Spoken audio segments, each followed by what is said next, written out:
This time on the show, bypassing restrictive firewalls with free and open source virtual private network servers for Windows and Linux that'll have you connecting back to the home or office network with just a web browser.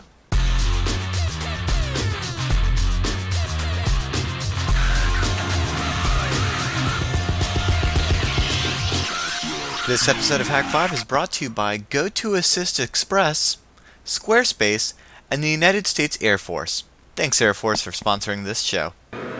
Hello and welcome to Hak5. My name is Darren Kitchen, and this probably isn't what you were expecting to see. I'm actually flying solo today, and after last week's interview with Atlas Rider and lurking on motovlog.com, I kind of figured I'd give this a shot. Fun way to open the show. So this show I'm going to be talking about SSL VPNs, which are excellent for when you need to get remote access but you're behind some school, corporate, whatever firewalls that prohibit PPTP or IPsec traffic. So yeah, if you can get to a bank site SSL 443, then it should be all good. Matt unfortunately sick this episode or this week during the shoot, so he'll be back next week. And Shannon had some awesome stuff with the Kindle, but been having massive problems with that. Almost bricked it a couple of times, and I think we got it working out now, though, with the help of Jody Franklin and Jason Applebaum helping with the itsy bitsy soldering that we had to do. So yeah, anyway, so I'm flying solo today, but hope you guys enjoy the show. So let's take a look after a quick word from one of our awesome sponsors.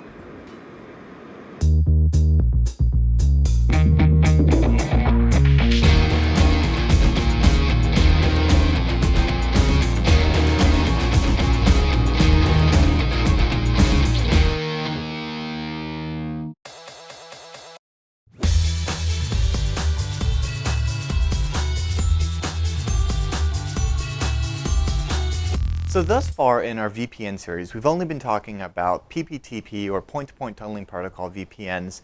And while PPTP is a great and secure technology, in my experience it does have a few gotchas. And namely, it's traversing firewalls. And I'll just let you know from my experience. You guys know I'm a sysadmin by day. This is a fun beer money hobby, but I got to support a whole bunch of users. And while we do use PPTP primarily, we do have some employees that go to client sites that are maybe secure government facilities, and they have some problems actually getting a VPN tunnel back through those firewalls. So in that instance, it just led me to talking about SSL VPNs, and Matt could speak about this in great detail. He also supports an SSL VPN.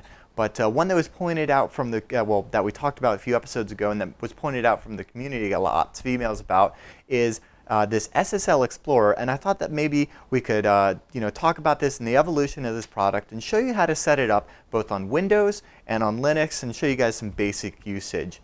Now Ssl Explorer, as a lot of people have pointed out, is actually, as Matt pointed out, Ssl Explorer was an open source SSL VPN technology that was then acquired by Barracuda and basically stopped being maintained.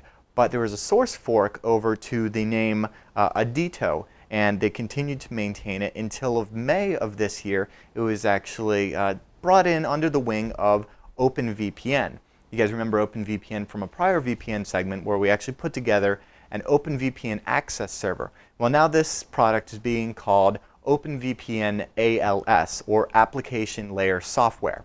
And it's basically going to complement the suite of OpenVPN technologies along with the access server and their other network layer stuff. And it's not really going to be rolled into, from what I understand, reading the CEO of OpenVPN's comments when this merge happened, it's not really going to merge into, it's not going to be brought into the OpenVPN access server product.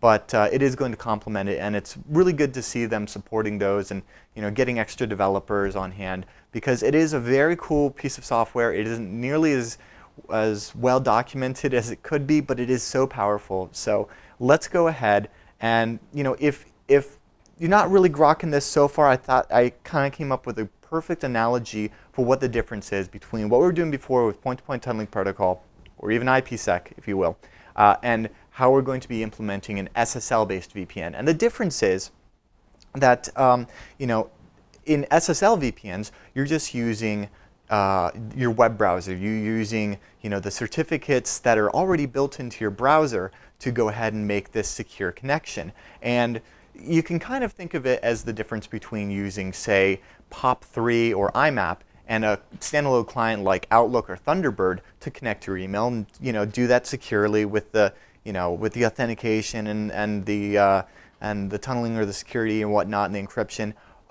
Or you could just use Gmail, Yahoo Mail, whatever, and just do the HTTPS and from any web browser get access to those resources. So that's kind of the idea here is if you are able to, say, at your workplace, at your school, wherever, get to an HTTPS site. So if you can do, the long and short of it is, if you can do online banking, most likely you're going to be able to use an SSL VPN because it's all in the browser and the only thing required is Java, and in some cases not even that.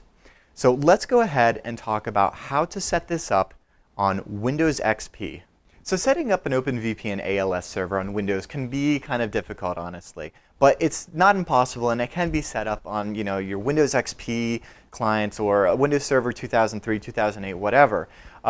It's actually been made a lot easier by Lars Warner. He actually put together an NSIS installer right here, and it makes setting this up so much easier. All we need to do is make sure that we actually have the Java runtime environment, and we're going to go ahead and do this here on one of our XP VMs.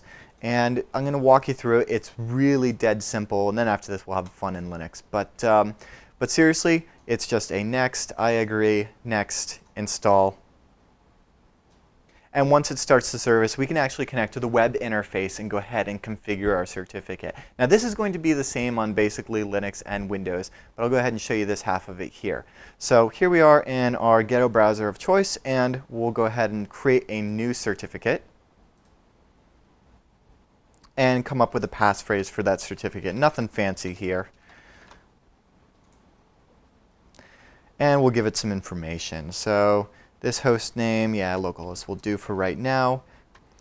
And we get the option to use either Active Directory or its built-in authentication. And if we were using the Linux version, we would actually have the option to do Radius. For the time being, let's just focus on the built-in. And we'll configure our super user. And I'm going to be lame and use admin as the super user because I don't feel like coming up with anything creative right now. And we're going to go ahead with the defaults. But you'll notice here that our port is 443. So if you've got an internet service provider, if you've got like a residential cable modem, DSL, something like that, that actually blocks 443 incoming, you might want to make sure ahead of time and change the ports accordingly. But we're just going to go with the defaults to make things easy for clients so they don't have to hit colon whatever after the address, and just go with that standard HTTPS address. No proxies needed here. And let's go ahead and finish it out and click Finish.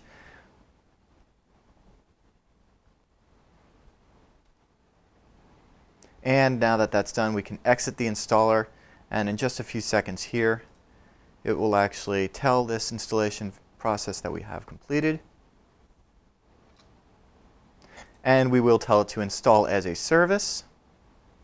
So we can actually use this just like we would any other Windows service using service.msc, which is great because we can then control it with FireDaemon or Daemon or whatever. We've talked about ways to have fun with Windows services before in the past. There we go, that's completed. Press any key, we click Finish, and it's all pretty much set up for us. We just come into a DTO, and there we go. We can restart the service. We can find all sorts of information, go to the web interface. Now, as far as configuring the system, that is nearly identical on Linux or Windows. So this is the point where we're going to stop with the Windows install and take a quick break, and when we get back, we will go through the Linux install and then find out some information about basic usage and actually configuring this so that we can get at our local resources remotely. You probably already know that GoToAssist Express by Citrix is the easiest way to provide instant remote support to clients anywhere in the world. Let's see it in action. From my computer, I launch GoToAssist Express and send the support URL to the client. They click the link, click Run, and click Yes to join the session. Back on my computer, I'm greeted by their screen and can control their computer's mouse and keyboard. Best of all, in just one click, I have a thorough PC diagnostics that I can troubleshoot that PC from. Or in 2 clicks, I can reboot their PC into safe mode without ever losing connection. And let's face it, that beats the heck out of driving or flying any day. Sign up for your free GoToAssist Express trial at gotoassist.com/Hak5. So now let's go ahead and set this up on a Linux server. My love, we are going to be using Ubuntu. Actually 8.04 in this instance, and it's the 32-bit edition. And to save some time, I've already set up a VM here with it configured as an open SSH server and a LAMP server. So, the Linux installers make that super simple. Whatever your favorite distro is, just go ahead and get that much set up, and let's go ahead and dive into the rest. So I'm here in Bash, and it's really just a matter of getting a couple of dependencies. Namely, we need Java. We need to get Sun Java 6 and the JDK. So I'll just go ahead and buy in here and do a little apt-get love. And we need to make sure that we get the JDK and not the JRE. And just as I said last episode, sudo bang bang. I'm always forgetting the sudo. I need to just run this root, but then I'm just going to bork everything. I don't know. Now, once we've gone ahead and downloaded Java and agreed to the license and installed that, we do need to make sure that we set up the home correctly. So for that, we'll run export. And in our case, it's userlib jvm Java 6 Sun, but that may differ depending on what your distribution is. And I'm going to go ahead and also put that in the path with the /bin. And finally, we'll go ahead and verify the version of Java that we are running by issuing java tac version. And we can see there that we are using 1.6. There's another dependency that we're going to need, and that is ant. Now, ant is kind of like make, but for Java. So let's go ahead and get that real quick. So we have our dependencies. Let's go ahead and download Adito or OpenVPN ALS, if you will, and set that up. So we're going to do that in /opt. And I'll just go ahead and wget it over from SourceForge.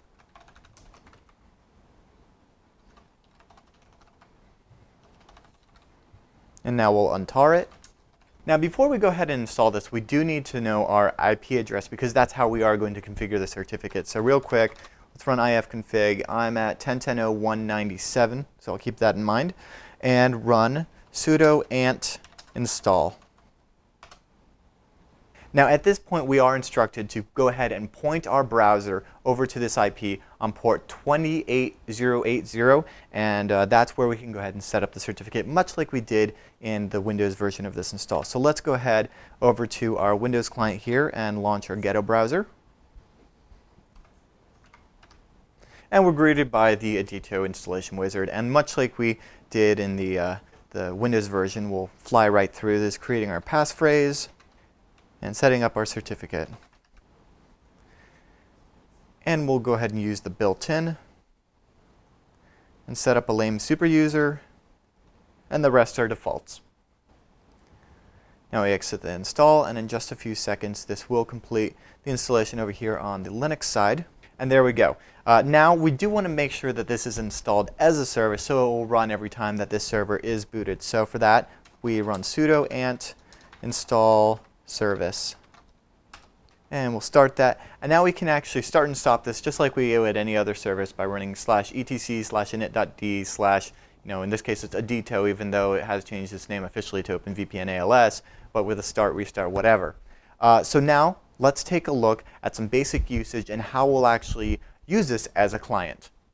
So now that we have our Linux server set up, let's go ahead and actually configure it and connect to it as a client. And I'm going to let you know right off the bat that this is such a large piece of software with so many intricacies that there's no way that we're going to cover them all. But I'll just go ahead and show you some basics here and leave the rest to you guys to explore. Now, to go ahead and configure this, we do just connect to, like we said, we can set it up on port 443. So in this case, it's just HTTPS, the IP address, and in our ghetto browser, we are presented with this warning about the server certificate, because we are actually using a self-signed certificate rather than actually going ahead and purchasing one from an authority. But let's go ahead and continue. And we set up our user admin with a pretty lame password. And from here, we can configure the users and the other resources that those users will then have access to. So like I said, we are using the built-in authentication into this. We're not using Radius, LDAP, anything like that. So let's go ahead and create some accounts. So under Access Controls, we'll click Accounts. And under Actions on the right, we'll click Create Account. And we're going to make Bob. And that's his username and his full name, because his mother didn't love him. And let's make him bob at hak5.org. And we haven't actually set up any security groups, but that's fine for the time being. Give him a password. We're not going to force him to change his password. And there we go. We've set up Bob. Now, let's actually let Bob have access to some resources. So what kind of resources would you need if you're connecting back to your home or small office LAN remotely? Well, administrators would probably want access to some of the, services, the servers that we'll tunnel into, administrate those. Other users probably care about their files and care about getting to some websites. Maybe we've got some accounting system set up using Apache Tomcat, and I don't know. So let's go ahead and give them access to those. So under resources here, you'll see that we have just web forwards. Hang on, why do we only have, oh my God, I can't see the rest of it because my resolution is too small. Give me a second, I gotta bump up this VM here. Wow, that was pretty lame. So let's take a look at the resources that we can give our users. First off, Ssl Tunnels. We've actually talked about SSL tunneling long ago in Hak5, I think maybe even season 4 most recently. And this makes it super simple to go ahead and create those. We just, under Actions, click Create Tunnel, and we'll give it a name. In this case, it's actually our router. We're going to create an SSL tunnel over to our router. And the interface for the person connecting is actually going to be their local host. In this case, it is port 222. And on this LAN that they're connecting to, it's 10.10.01 on port 222. We're going to say that everyone has access to that. And finish. And in just a minute, when we connect over as the client, you'll see how we can actually access that. But let's go ahead and set up 2 other resources. So I'm going to exit this wizard and choose a network place, say basically a Windows Samba share. So we're going to go under Network Places, under Resources, and click Create Network Place. And we're going to call this RAID 1. Yes, we will add that to favorites. And the path to this, and this is a Windows network share. The host will be 10.10.0.205. The path is R1. We don't, in this instance, this is our home RAID, and we actually don't need to really worry about the authentication here. So we'll leave that blank, select Next. We're going to choose everyone once again, so that everybody can have access to that, even though it's just Bob. And finish. Exit that wizard. And we're also going to give Bob here access to our Apache Tomcat server. So let's see if I can actually pull that up here. Which one of you is running Tomcat? You may remember this from a few episodes back. Just need to get his IP here. 10.10.0137. Excellent. We're going to create a web forward to that. Now, what that means is once Bob connects to the VPN here, he can actually connect to that Apache Tomcat server that's behind the firewall, protected and encrypted with this SSL VPN. And there's a few different types of web forwarding that we can do here. The one that we're going to focus on today is actually called a Web Replacement Proxy. And what that essentially does is makes our SSL VPN server here actually handle the connection. It's going to make the connection on behalf of Bob and then feed it back to Bob through its connection. It's kind of like Squid, kind of, that it does cache it. I'll show you here. So let's go ahead and create this, and we'll call it Tomcat. Add that to favorites. And in this case, it's 10.10.0.131. I'm pretty sure. 137.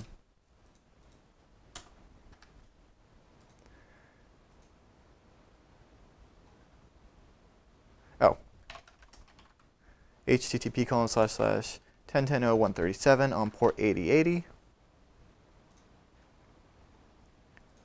And we're just going to select everyone and finish out this wizard. Okay. And there was one thing I forgot to do here, and that was when I set up the Ssl tunnel, I did not make it a favorite. And you'll see why that's important in a minute. So I've gone ahead and edited it, set it as a favorite, save it. There we go. So that's all we need to do to get access to those internal resources on the management side. So let's actually take a look at what this experience is going to be like for the client. So we will actually use the same VM here, this Windows VM, and I'm going to log out here. And we're going to pretend we are Bob. And what we'll do is just head over to https 1010.197, presented with our login prompt here. And we're going to give it Bob and that lame password that we gave him.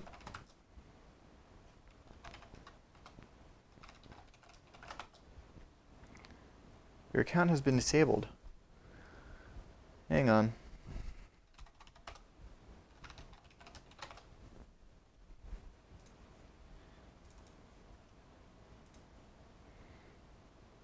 Oh, you have to check enabled under account. See, I'm flying right through this, and then I missed the stupid stuff. All right, so let's log in as Bob and his dumb password. And this is what the user is greeted with. And they can see just their favorites. They can change their password and just really simple stuff here. We have access to the RAID. So let's take a look at that. So if I click RAID, and yes, we do want to allow pop-ups. We get a pop-up window here in our browser, and we can actually see all of the different folders and files that are set up on our RAID here at the Hack House. So let's I don't know, 504. And hey, look, it's a wallpaper from episode 504. Suffice it to say, we can edit our files, we can upload, we can delete, we can, whatever we need to do, we've got access to our files here through this web interface. And that's the nice thing about it, is there was nothing that we had to install. We just went to this web page and made it that easy. Well, what about that SSH tunnel? We set that up so that, as an administrator, we can go ahead and get access to our servers that way. So let's go ahead and connect to that. So from our favorites, I'm going to click router. And we're going to get our Java on. So yes, we are going to accept this Java. And we now have access to that router. We can actually pull up PuTTY here and point it at our local host on port 222 as we set up. And there we go. We can log in. And there we are. This is actually our smooth wall that is running our internet connection here at the Hack House. And let's take a look at one other thing, and that would be actually accessing that Tomcat server. Now, all we have to do is click Tomcat from our favorites here. We'll get a new window. And there we are. And keep in mind, you'll see here we're connected to 10.10.0.197, and we're using the Replacement Proxy engine. And if you keep going along the address, you'll actually see that we're connected to that internal server, that Apache Tomcat server. So it's kind of an interesting way to do web redirection. And there are a few other ways that it can handle this as well that are outside of the scope of this segment. But I implore you to go ahead and play with this. It is such a powerful tool. And I look forward to hearing what kind of feedback you guys have on this. One other thing I really want to show you. This is so cool. So the argument between SSL and your typical PPTP or IPsec VPN is that for the clients, I mean, you can see how dead simple this is. All they have to do is open up their browser, go to a web page, log in, and they've got access right through their web browser to those resources. And in a lot of instances, they don't even need Java. The only thing that I needed Java for was to initiate that tunnel so that I could tunnel to my local host to actually get to SSH on one of my servers. Which SSH is secure, but anyway, now we're opening a lot less in this instance. But then some people may say, well, I really would like a dedicated client, and there actually is one, and this is so nifty. This is from, I'm not even going to try to pronounce this web page, but you can grab this here, and this is actually a standalone Java-based agent that you can use to connect to this. And I think I probably need to log out of the web-based one first. And yes, Putty, we understand you're disconnected. But I can go ahead and log in as Bob using this standalone agent here.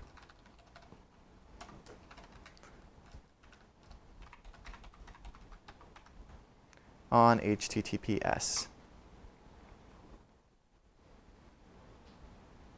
So there you have it. I'm logged in, and this kind of gives you an idea of how versatile this is. If you want a web client, you got that. If you want a standalone agent, you've got that. It's a very powerful piece of software, and I hope this really gives you guys some ideas of how you can use this in tricky circumstances where you've got firewalls that are a little prohibitive about what you can access out. As I'm saying, if you've got access to online banking, if you can get to any HTTPS site, like, I don't know, even Gmail, in most instances, you'll probably be able to get access to this, and everything just goes through there, makes it super simple to set up. So, I mean, just for the web forwarding alone, I think it's an awesome tool to use. So I'm looking forward to hearing you guys' feedback. If you have questions, you have suggestions, be sure to hit me up, Darren at Hak5.org. And for show notes and the rest of the details about this segment and any other segments on this show, go ahead and head over to our site, Hak5.org.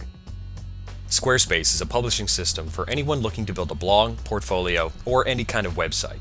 Their unique drag-and-drop design tool makes it easy for anyone to build a beautiful-looking website without any programming required. Their hosting is fully managed, so you don't have to think about servers or patches. Squarespace just launched a new site importing tool that makes it easier than ever to move your existing website over. Their tool crawls your site, preserving all of your media on their S3-powered backend. If you use a personal domain, your URL structure is maintained, meaning your links won't break and your SEO won't take a dive. So if you're already on Blogger, TypePad, Movable Type, or any platform, the transition will be a piece of cake. Try out Squarespace free for 2 weeks and use code HAK5 to get 10% off the life of your service. Here we go, here we go, here we go, here we go, here we go.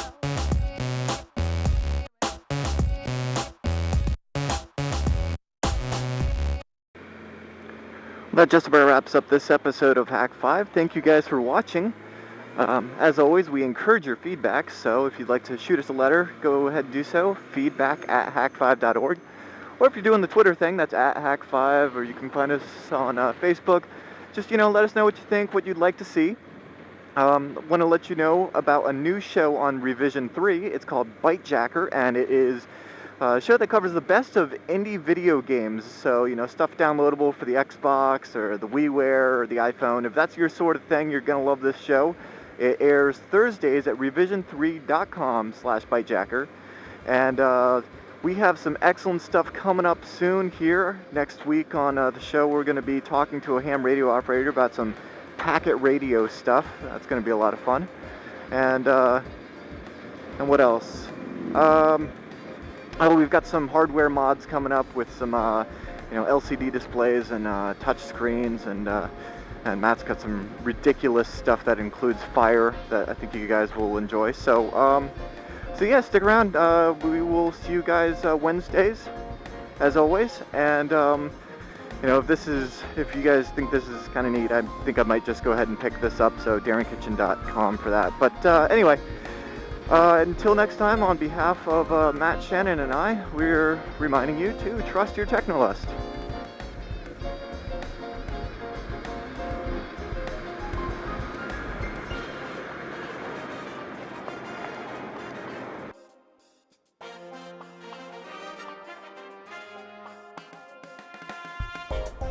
So after getting hit by a car, I donated to this organization called the Moto Angels that help, the riders in need and stuff. And I got this cool pin that I attached to my tank bag. In fact, I want to really just stick it right here at 135 where I, shouldn't be going. It's kind of a reminder. But on a recent trip, I had a little, I don't know what happened to it, but all of a sudden, head came off. So I now have a headless Moto Angel. I think it works just as good as a charm though, right? Wanted to let you know about a new show on Revision 3. That light is green. Go ahead. No, that light is green. That light is... Come on, it's green. It's green. There you go. New Jersey.